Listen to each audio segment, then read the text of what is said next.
Welcome back. The topic of legalizing marijuana in the Americas has been back in the forefront of conversations in recent weeks. Latin American governments traditionally allied with the U.S. on anti-drug efforts are becoming more divided. In September, officials from the 35 members of the Organization of American States met in Guatemala to address and debate counter-narcotics policies. At the same time, the Mexican state of Jalisco is in the process of approving a plan to allow marijuana for medicinal purposes. Public pressure has been building to legalize the drug after Uruguay and the U.S. states of Washington and Colorado authorized its sale and use.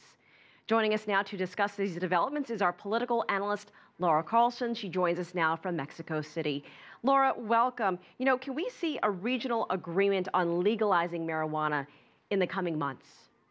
No, I don't think we're going to see in the short term a region-wide agreement. And this is mainly because of the position, as you mentioned, of the United States and its allies. The United States is heavily invested in a drug war, a full-on attack on the drug cartels that will reinforce its own prohibitionist policies, being the major market, of course. So we see a region rather, that's divided, where there's strong calls from countries that have been heavily invested in the drug war, such as Guatemala and, of course, Colombia, to look at new approaches, including legalization, and yet there's been a lot of pushback from the United States. So they reached a consensus agreement on having a new approach in very general terms and on looking at this as a health agreement, which is important as a health issue, and with a lot of talk about seeing drug users as people who require treatment rather than repressive and disciplinary measures. But in terms of having something bold and new and a consensus on the regional basis, we won't be seeing that in the near future. So what is the logic behind legalization?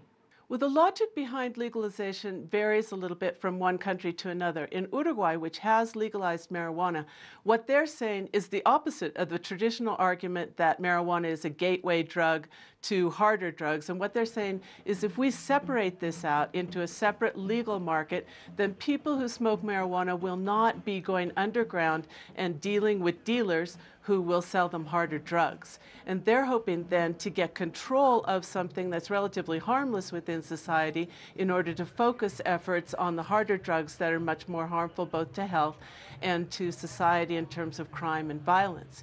This is the opposite of what Peña Nieto, for example, just said to Bloomberg when he was in New York, that in fact he was against marijuana because it would open up to other drugs. Other countries are saying that this has to be seen as a health issue, that users are not criminals in the traditional sense, and they need to find treatment and rehabilitation. And also, in the case of Guatemala in particular, what he's saying, the president of Guatemala, Otto Pérez Molina, is that we don't want to do the United States dirty work. We're putting up with high levels of crime and violence in our countries in order to enforce prohibitionist policies in the United States, and it's not working.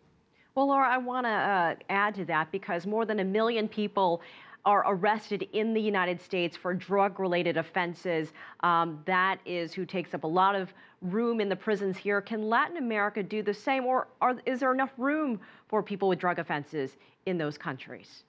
No, even if Latin American countries wanted to apply this disciplinary and repressive model of a drug war, 100% in their countries, actually arresting everyone who consumed or trafficked illegal drugs. There's no way they could do it, and they don't want to do it. They consider it a waste of resources. In the United States, the vast majority of people who are in the prisons, and it has the largest prison population in the world, are in there for drug offenses. The majority of those being non-violent drug offenses, often even simple possession.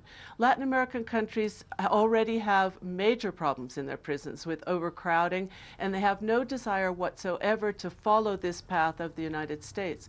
Here in Mexico, we've been having problems recently because under the Merida Initiative, there's a lot of work being done to certify Mexican prisons with the same type of model used in the United States. And prisoners have been striking, they've been on strike, they've been holding protests, the families have been protesting because the additional disciplinary measures that go along with that have not not been accompanied by any kind of improvements in the prison system. So the model that's being imposed in terms of prisons from the United States is causing a lot of conflict, and Latin American countries on the whole are sure that they really do not want to go that route. You mentioned that President Enrique Peña Nieto and his government in Mexico are against legalization, but obviously there are some there who are looking towards drug policy reforms. What do ordinary Mexicans think about all this? Do they have the support of the Mexican people? Well, we don't have a really good reading on that. There are occasional nationwide polls, but the samples are small. And the most important thing that we've seen lately is the popular consultation that was carried out in the state of Jalisco that you mentioned. And there, the vast majority of people who turned out for the consultation, it wasn't obligatory, were in favor of medical marijuana for the state. So this is really a big change in many ways. The other place where we've seen this attitude of breaking down the zero tolerance for drugs kind of drug war model is in Mexico City. In Mexico City, at the beginning of this year, the legislature was presented with a bill, a proposal that would legalize marijuana and create legal sales outlets within the city. And there's a very good possibility that that could pass. Right now, we don't know the timing of it, but there seems to be strong support. So in the past, when you had significant resistance, and there's a lot of fear of anything that could even possibly empower drug cartels because of the violence and the havoc that they're wreaking here in the country.